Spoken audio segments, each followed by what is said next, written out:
Pemirsa, tahukah Anda, selain dikenal sebagai rempah-rempah, tanaman-tanaman berbentuk rimpang ternyata dapat digunakan sebagai ramuan obat tradisional atau jamu. Tidak hanya di pedesaan, ramuan dari tumbuhan rimpang kini sudah mulai diminati oleh masyarakat perkotaan. Nah, berikut ini adalah beberapa jenis tanaman rimpang yang sering digunakan sebagai obat.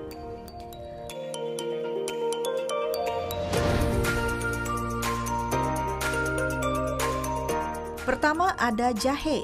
Tanaman yang berasal dari Asia Tenggara ini bukan hanya sering digunakan sebagai bahan masakan, tapi juga bisa dijadikan sebagai obat untuk pengobatan alternatif. Khasiat jahe ini dipercaya dapat mengatasi masalah pencernaan karena kandungan fenolik dalam jahe dianggap mampu untuk meredakan gejala iritasi saluran pencernaan dan membantu pergerakan makanan serta minuman selama saat dicerna. Konon, jahe juga dapat digunakan untuk menghangatkan badan, memperkuat lambung, bahkan menyembuhkan sesak di dada.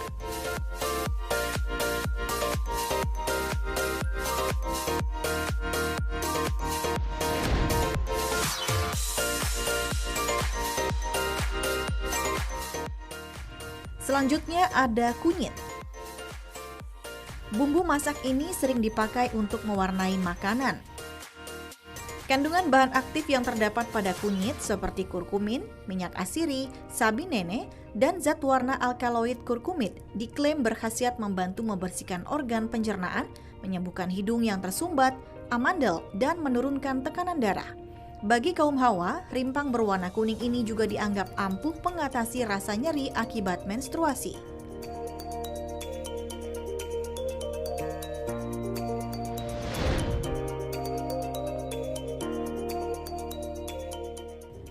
Berikutnya adalah kencur. Selain berfungsi sebagai bumbu dapur, kencur juga memiliki banyak sekali manfaat untuk kesehatan. Manfaat dari kencur ini tidak hanya berasal dari bagian rimpang atau rizomanya saja, tetapi juga dari daunnya. Kandungan mineral seperti sineol, alkaloid, asam asinik, dan sinamik disinyalir berkhasiat untuk mengobati masuk angin, sakit gigi, dan menambah daya tahan tubuh. Bukan itu saja, ternyata khasiat kencur untuk kecantikan juga luar biasa. Kencur sudah lama dianggap mampu mencegah dan mengobati jerawat di wajah, terutama untuk remaja yang tengah mengalami pubertas.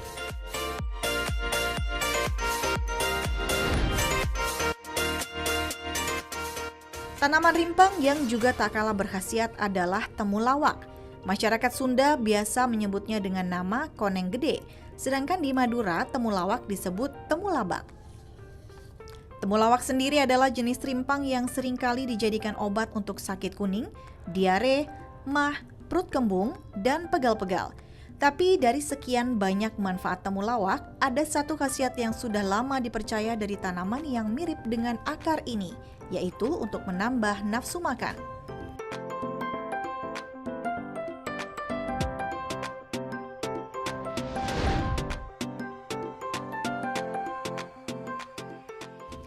Nah, tanaman rimpang terakhir dalam daftar kita adalah lengkuas.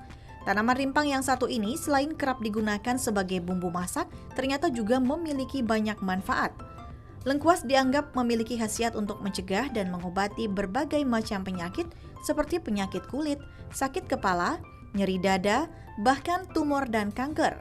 Uniknya, tumbuhan yang bernama lain Alpina galanga ini juga sudah lama dipercaya mampu memperbaiki kualitas sperma pria, sehingga kerap dianjurkan untuk dikonsumsi mereka yang mengalami masalah dengan kesuburan. Nah, itu dia aneka jenis tanaman rimpang yang bermanfaat bagi kesehatan. Hebatnya, selain bermanfaat, semuanya tumbuh di Indonesia dan harga relatif terjangkau.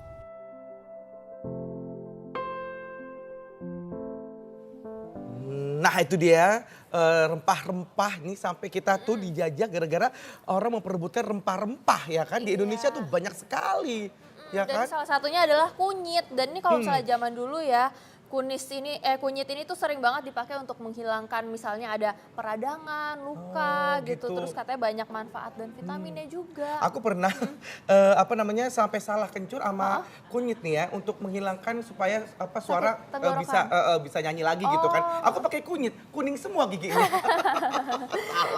Nah langsung aja nih kita tanyakan manfaat dari kunyit ini. Ada Dokter Ida Gunawan, spesialis gizi klinis. Halo dokter. Dok, apa kabar? Selamat siang dok. Siang. Kita mau bahas tentang kunyit ya dok ya. Kunyit, Untuk iya. itu kita lihat dulu tayangan berikut ini.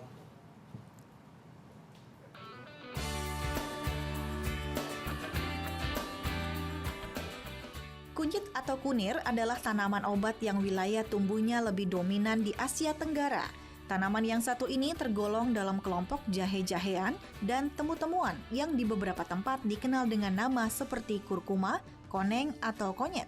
Masyarakat lebih dulu mengenal kunyit sebagai rempah untuk pelengkap bumbu masak di dapur, umumnya untuk memberikan warna kuning pada masakan. Selain itu, masyarakat juga kerap menggunakan kunyit sebagai produk farmasi.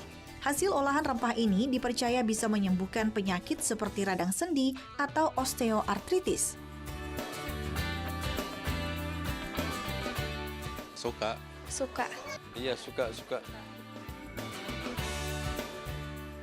Biasanya jadi bahan-bahan makanan Padang sih. Biasanya dijadiin pesmol. Jamu.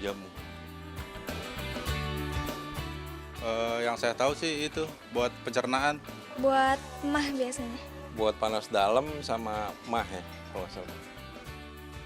Meski dianggap obat untuk berbagai penyakit, kabarnya pemakaian kunyit secara tidak wajar dan berlebihan dapat menimbulkan efek samping, yaitu reaksi alergi, gangguan pada kantung empedu, perdarahan, gangguan hati, hingga kontraksi uterus. Lantas, berapa dosis konsumsi kunyit yang aman untuk tubuh? Saksikan pembahasannya bersama dokter dalam Ayo Hidup Sehat hari ini.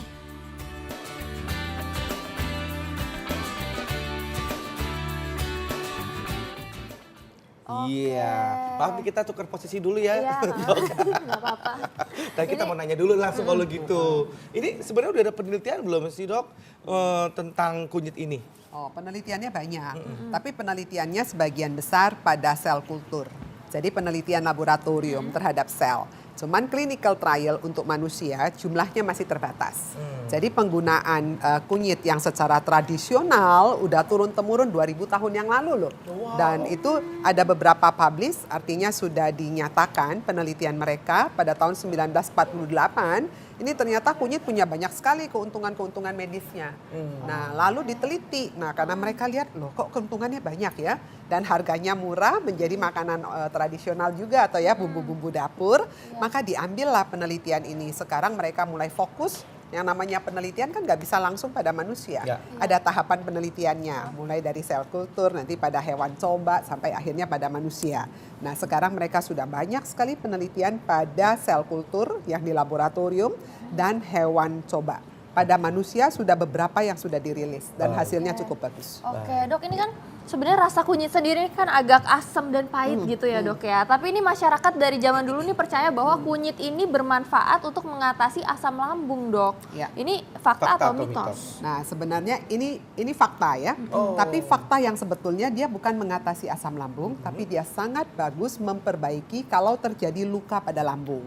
Jadi kalau misalnya asam lambung yang berlebihan itu kadang-kadang suka bikin luka tukak. Ya, bikin tukak ya. Kalau kita istilah kedokterannya kayak ulcer. Nah, dia ada tukak dan ternyata penelitiannya menyatakan hasilnya cukup bagus, signifikan. Ya. Nah ini ada lagi nih dok, kunyit itu dapat mengurangi gas pada pencernaan. Fakta atau mitos dok? Nah, ini mitos. Oh mitos, Ya. Kenapa tuh dok? Jadi ini dia tidak ada kaitannya. Perbaikannya paling bagus itu kalau sudah terjadi adanya luka. Ya. Oh gitu ya, jadi kirain ada yang kentut-kentut gitu kan ya dok ya? Dikasih kunyit. Kentutnya Nggak ada hubungannya ternyata ya. Tidak ada kaitannya. Oke, ini ada mitos atau fakta lagi nih dok. Katanya kunyit ini adalah obat alergi yang alami. Ya. Fakta atau mitos? Nah, ini adalah fakta. Kenapa dok? Kok bisa? Karena ternyata kunyit ini mempunyai banyak sekali efek-efek anti-inflamasi, anti peradangan, antioksidan, dan juga anti alergi ya. Jadi dia cukup bagus. Makanya produk-produk tradisional bumbu-bumbu tradisional itu dipakai sebanyak mungkin karena ternyata memberikan banyak kesehatan, benefit kesehatan untuk manusia. Kalau untuk anak-anak dok, karena anak saya tuh suka biduran gitu Iya. tiba-tiba gitu, Iya. gimana dok? Nah, tergantung ininya dimakan atau dioles. Mungkin nggak tahu deh dok, bagusnya diapain dok untuk Nah. menghilangkan alergi itu? Jadi biasanya dimakan. Dimakan? Biasanya Oh. dimakan, dibikin dari bagian bumbu masakan. Sekarang kan banyak sekali makanan Indonesia menggunakan kunyit. Contohnya kari, gulai ikan ya, atau ikan masak kuning itu juga mereka masukkan banyak sekali bagus bumbu. untuk anak-anak juga. Bagus juga dan menambah nafsu makan juga pada anak. Nah, gitu. Nah ini ada lagi nih dok, ini katanya kunyit ini bersifat analgesik dan juga bisa meredakan nyeri pada saat lagi haid. Ini aku kebetulan lagi sakit haid. Oh gitu ya? Tapi jangan dijawab banget. dulu dok. Iya, iya. Sesaat lagi jangan kemana-mana, tetap di Ayah Hidup Sehat.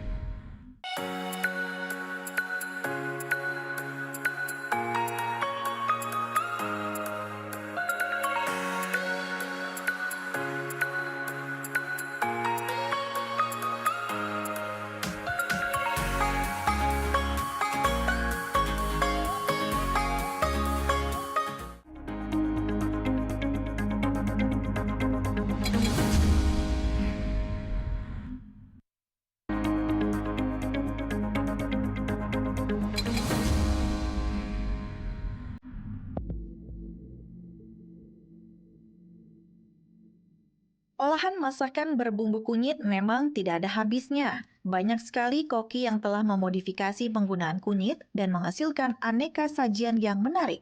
Salah satunya adalah ikan acar kuning. Masakan ini nikmat dan bernilai gizi tinggi. Di samping proses pembuatannya juga terbilang mudah. Anda penasaran?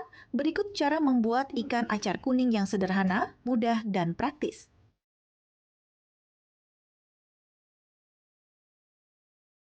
Pemirsa, selain memberikan warna yang cantik pada masakan, kunyit ini juga ternyata dipercaya memiliki banyak khasiat untuk kesehatan. Makanya selain sebagai bumbu masakan, banyak juga digunakan sebagai obat tradisional. Nah, tapi kali ini, siang ini saya akan ajak Anda untuk membuat sebuah masakan yang berbahan dasar kunyit. Ini sudah ada Ibu Ari di samping saya yang akan memberikan kita resep nih pemirsa. Ini ikan acar kuning ya Bu Ari ya. Oke Bu Ari, kita langsung mulai ya. Ini ikan acar kuning apa aja sih bahan-bahannya Bu? Ini ada ikan kembung juga. Ini bahan-bahannya, bahan Ini yang ada buat nguleknya ya. bawang putih, terus kemudian ini bawang merahnya bawang 3. merahnya 3, Kemiri. kemiri. Nah, ini kunyit nih yang pakai jadi bumbu dapur andalan ya untuk masakan-masakan Biar Indonesia terang. ya. Oh, ini ada daun salam, Dan salam 2 2 lembar aja. lembar, Terus daun Lagi? serai. daun serai, laos Jangan atau lupa lengkuas ya. lengkuas. Oke, Bisa pakai cabai hijau cabai juga hijau juga ya. Jadi perpaduan antara warna kuning dan Dan hijaunya hijau. tadi terlihat. Ini Santan ya. garam, Lagi garam, garam, cuka. cuka, dan nanti minyak Ini goreng ya goreng. untuk Menggoreng goreng ikannya. ikannya. Dan numis-numis. Terus kemudian langkah pertamanya kita harus apa nih Bu? Kita goreng dulu. Ikannya Kita digoreng. goreng. Ini bumbu-bumbu yang ditumis apa aja Bu? Yang ditumis dan tadi dihaluskan ada kemiri, bawang Oke. putih, juga Bawang merah bawang ya, merah, bawang merah, bawang putih sama kemiri sama kunyit. serai, Serai, lengkuas, dan daun salam. Ya, kita tunggu masukin ya. dulu sampai harum kemudian dimasukin. Ini warnanya juga udah mulai kuningnya keluar banget ini ya Bu ya. Terus udah mulai aromanya udah tercium banget nih Bu. wangi. Ini udah boleh ditambahin apa lagi nih Bu? Udah boleh ditambahin air sedikit. Oh, kita kasih air ya. Air secukupnya. Setengah aja. Nah, ini sudah mendidih nih Bu Ari ya, airnya yang tadi kita tambahkan. Terus kemudian ditambahin apa nih Bu? Garam. Garam secukupnya. Ya. Nah, Kita masukin ini ya. Cabai. cabai hijau Cabai terakhir hijau. ya. Wow. Harum. Nah, ini kalau sudah mendidih, ditambahin lagi santan. Jangan lupa aduk ya. Oh, harus Nanti diaduk. pecah. Oh gitu. Jadi sambil saya aduk deh nih ya. Santan dari kira-kira setengah kelapa ya Bu ya. Yang Kutip dari kelapa. santannya biar kelihatannya tambah bagus tuh warnanya ya pemirsa. Udah mulai berkurang sedikit ya airnya. Terus udah kelihatan minyak-minyaknya juga nih pemirsa. Jadi kayaknya ikannya udah boleh dimasukin ya Bu. Harum Campur ya, kita masukin sama ikannya. bumbu. Wow. Ini kayaknya juga udah menyerap sama bumbu-bumbunya, kuahnya udah mendidih juga dan udah kental ya. Kental. Bisa kita angkat dong ini Boleh, berarti. boleh. Oke, kita matiin dulu kompornya. Sekarang tinggal diangkat, disajikan di piring. Ya, kita cobain ya. Oke, ini masakannya Bu hari ini. Wah, masih panas nih Bu, tapi saya cobain deh ya kuahnya ya. Coba nih. Ini saya ambil kuahnya sedikit. Warnanya kuning pekat, cantik sekali ya pemirsa warnanya. Masih panas tapi apa ya kita cobain.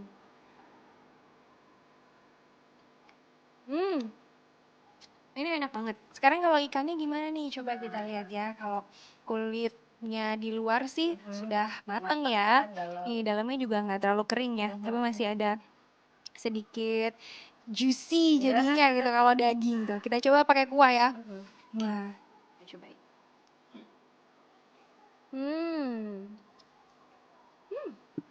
Enak banget, segar bener deh. Jadi kalau Anda siang ini mau makanan yang sehat, cantik warnanya, dan juga lezat rasanya, mungkin ikan acar kuning ini bisa jadi salah satu inspirasi juga ya untuk makan siang Anda. Buatnya juga nggak terlalu susah ya Bu ya. Nggak terlalu susah. Bahan-bahannya gampang ditemui di penjual sayur atau di pasar tradisional. Jadi selamat mencoba.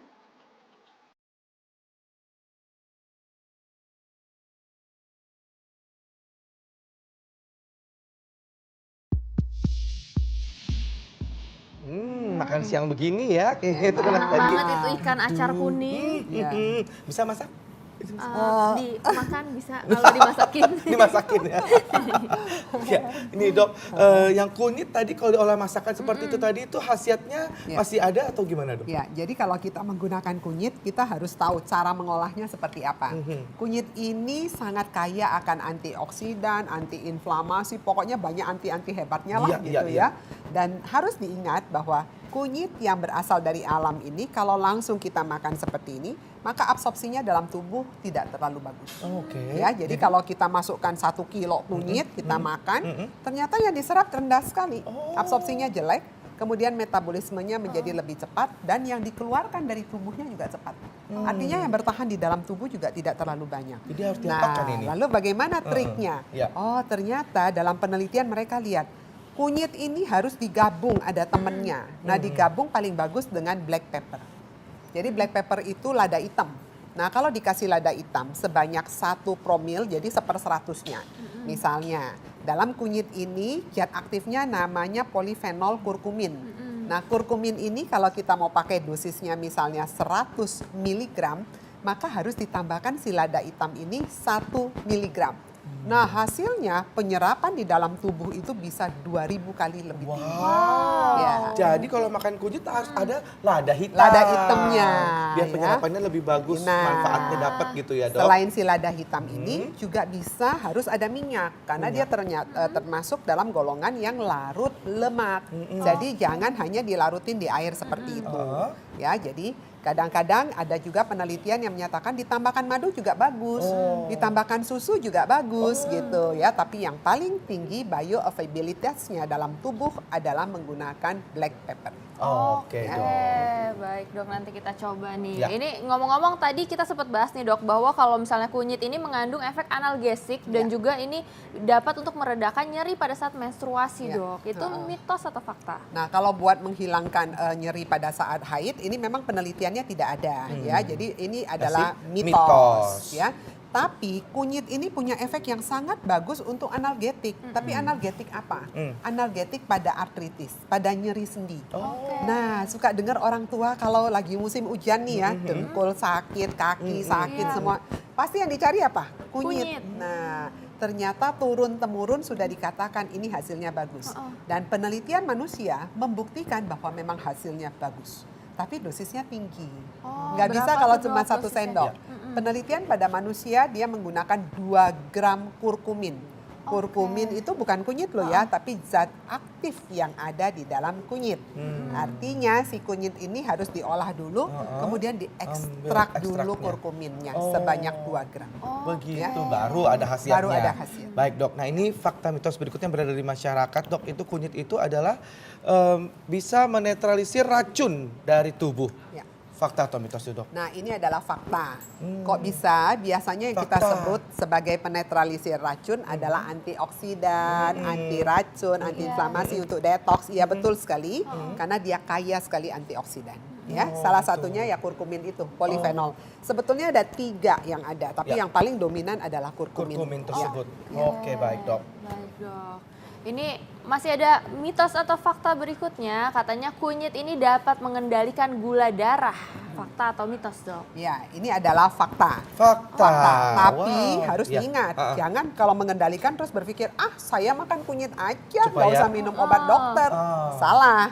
Oke. Ya, jadi dia membantu mengendalikan menjadi lebih baik. Tapi tetap yang namanya pengobatan diabetes ada 4 pilar. Yang pertama edukasi, yang kedua adalah diet, jadi makan harus diatur. Ya. Yang ketiga adalah olahraga, jangan lupa bergerak. Yang keempat harus konsultasi dengan dokter. Kalau dokternya bilang harus pakai obat 3 kali sehari, Iya. jangan jadi dokter sendiri diganti pakai kunyit 3 kali sehari, ya nggak bisa gitu ya.